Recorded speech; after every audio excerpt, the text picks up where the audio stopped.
বছরের পর বছর ২১শে জুলাই শহরের মূল রাস্তা বন্ধ করে সভার আয়োজন করায় আদালত অবমাননার অভিযোগ উঠল তৃণমূলের বিরুদ্ধে।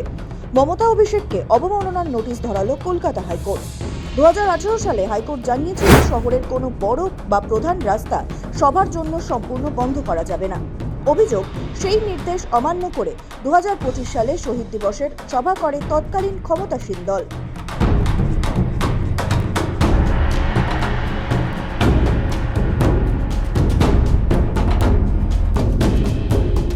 ২১শে জুলাই ধর্মতলায় তৃণমূলের শহীদ সমাবেশের আয়োজন করা হয়।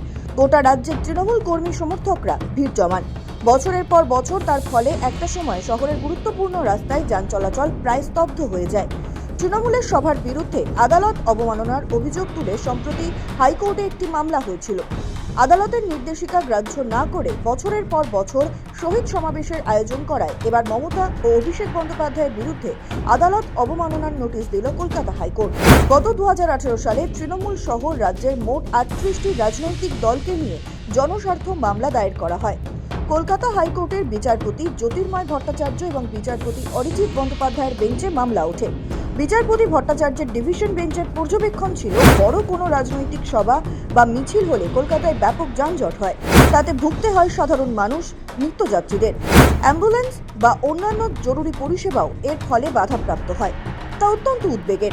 রাজনৈতিক সভার কারণে সাধারণ মানুষের স্বাভাবিক জীবনযাত্রা থমকে যেতে পারে না, জানিয়েছিল আদালত। আদালতের তরফে জানানো হয়, সভার জন্য কোনো বড় কিংবা প্রধান রাস্তা বন্ধ করা যাবে না। পথচারী এবং যানবাহন চলাচলের জন্য রাস্তার একাংশ খোলা রাখতে হবে। অ্যাম্বুলেন্স কিংবা অন্যান্য জরুরি পরিষেবায় যাতে কোনো রকম বাধা তৈরি না হয় সেদিকেও খেয়াল রাখতে হবে। প্রয়োজনে বিকল্প রাস্তার ব্যবস্থা করতে হবে। সভা বা মিছিলে ভাঙচুর কিংবা অশান্তি হলে দোষীদের বিরুদ্ধে আইনানুগ ব্যবস্থা নিতে হবে বলেও জানায় হাইকোর্ট। তা সত্ত্বেও সেই নির্দেশ অগ্রাহ্য করে তৃণমূল। রাস্তা আটকে বছরের পর বছর হয়েছে তৃণমূলের ২১শে জুলাইয়ের সভা।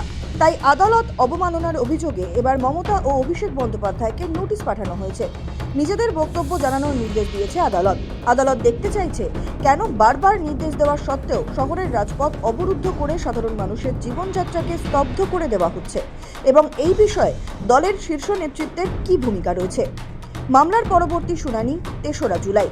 সেদিন আদালত কি সিদ্ধান্ত নেয় কিংবা রাজ্যের বিরোধী দলের শীর্ষ নেতৃত্বের আইনি প্রতিনিধিরা আদালতের এই নোটিশের পরিপ্রেক্ষিতে কি যুক্তি সাজান, এখন সেটাই দেখার।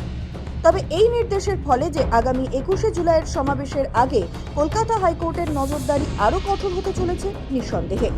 সাধারণ মানুষের যাতায়াতের অধিকার সুরক্ষিত করতে আদালত শেষ পর্যন্ত কি চূড়ান্ত নির্দেশ দেয় সেদিকেই তাকিয়ে রয়েছে আপামর জনতা।